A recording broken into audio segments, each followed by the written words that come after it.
Masturbation. What's normal and what's not?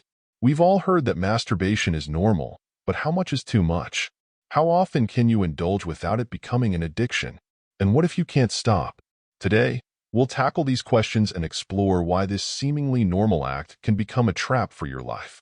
But before we dive in, I want to apologize for the exaggerated cover. I needed to grab your attention on this 21st century issue that weakens and harms our young people and adults, leaving us without willpower. In this video, you will learn what happens to our brain, both scientifically and philosophically, and what Stoicism can teach us about this vice. Don't forget to subscribe to our channel and activate the bell so you won't miss anything. Now, let's begin. Current medical consensus is clear. Masturbation is completely normal, not only in humans but also observed in dogs and other mammals. But this view of normal masturbation wasn't always the case. In the past, masturbation was deemed immoral, especially for men, because it was seen as unproductive. For women, it was believed that masturbation could distance them from men by finding pleasure independently. Additionally, there were claims that masturbation caused diseases, making it inadvisable. But let's come back to the present. What do we know about masturbation, particularly for men suffering from insomnia? It's known that masturbation can induce sleep.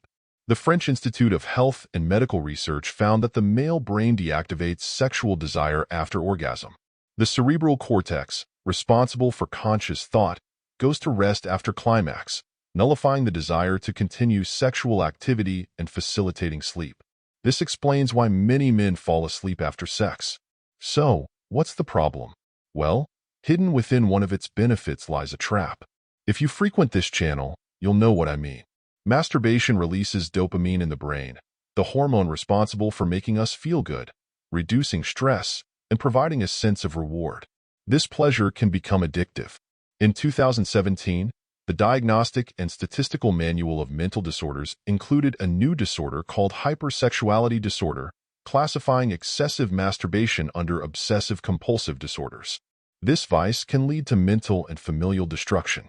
You might become a slave to yourself, seeking relationships with prostitutes, sex with multiple people, and, as discussed in a previous video, excessive pornography consumption. These are ways a dopamine-saturated brain finds to obtain pleasure. Addiction to masturbation stems from chemicals released in the brain. As our brain adapts to these releases, it craves more dopamine to achieve the same pleasure as before, leading to a cycle of seeking more frequent masturbation.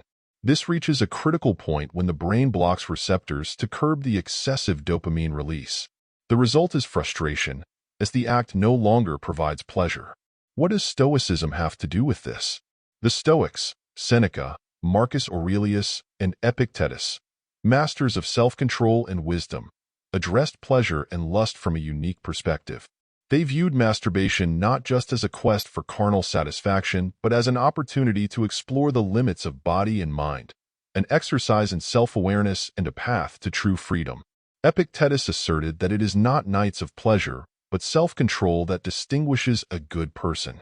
In Stoic philosophy, mastering worldly passions and pleasures elevates the human spirit. They believed in enjoying pleasure while understanding and containing it, making a difference in someone who has reached a higher level of self-awareness.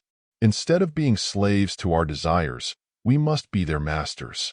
Stoic reflection on masturbation is not simply about repression, but about deep understanding and self-mastery, translating into the ability to direct our emotions toward a journey of conscious self-exploration.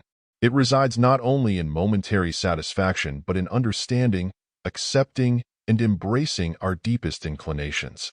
From the Stoic perspective, every action has consequences for us and the natural order of the universe.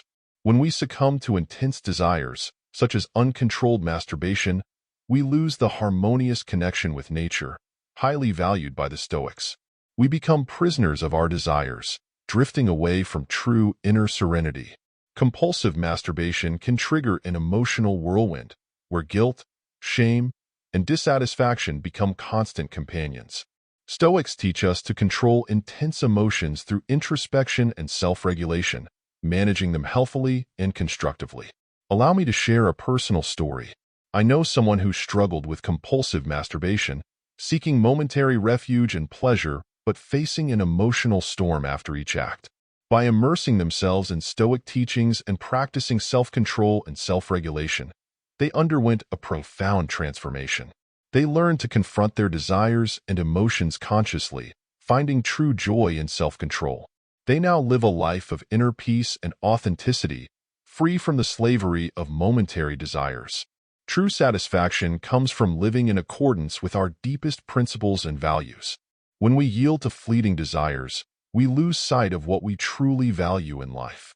Compulsive masturbation can distance us from our noblest purposes and veer us away from the true happiness found in virtue and inner peace. By practicing meditation and mindfulness, we can promote the mental serenity needed to resist temptations and face our emotions healthily.